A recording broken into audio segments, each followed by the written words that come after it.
తప్పు చేసినోడు భయపడతాడు, తప్పు చేయనోళ్ళు ఎవరికి భయపడాడు. రేవంత్ రెడ్డి కాదు, వాని జేజమ్మకు కూడా భయపడే సమస్య లేదు.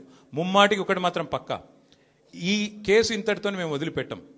నా క్యారెక్టర్ అసాసినేషన్కి బాధ్యులైన రేవంత్ రెడ్డిని ఆయన తొత్తులుగా పనిచేస్తున్న పోలీసులు కొంతమంది, అందరినీ కాదు, కొంతమంది పోలీసులు ఎవరైతున్నారో ఆయన తొత్తులుగా, ఆయన అడుగులకు మడుగులతో పనిచేస్తున్నారో వాళ్ళని నేను కూడా వదిలిపెట్టను. ఎందుకు వదిలిపెట్టను?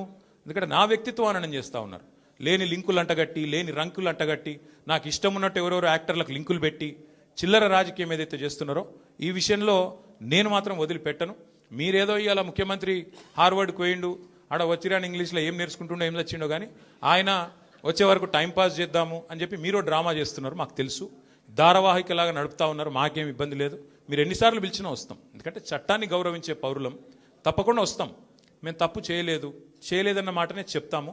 మీరు ఎన్ని రకాల డైవర్షన్ గేమ్లు ఆడినా మేము మాత్రం అర్జునుడి కన్ను ఎట్లయితే ఆనాడు తన గురి మీదనే ఉండనో అట్లే మా గురి మొత్తం కూడా ఈ ప్రభుత్వ అసమర్థత మీద, మీ అవినీతి మీద, మీరు ప్రజలకిచ్చి ఎగ్గొడుతున్న హామీల మీద, యనుమల రేవంత్ రెడ్డి ఎగవేతల రేవంత్ రెడ్డికి ఎట్లా మారిపోయిండో అన్న దాని మీద 420 హామీలు ఇచ్చి ఇప్పటి వరకు 4 హామీలు కూడా నెరవేర్చకుండా ఎట్లా ఈ లుచ్చా పనులు చేస్తున్నాడో వీటిని ఎండగడుతూనే ఉంటాం. 100% వదిలిపెట్టకుండా ప్రాణం పోయేదాకా పోరాడుతూనే ఉంటాం. ఎవరికి భయపడకుండా, ఎవరికి తలవంచకుండా నిఖార్సైన తెలంగాణ బిడ్డలుగా, కేసీఆర్ గారి సైనికులుగా, కేసీఆర్ గారిని తిరిగి ముఖ్యమంత్రి చేసేదాకా మేమందరం కలిసికట్టుగా పనిచేస్తూ ఉంటామని చెప్పి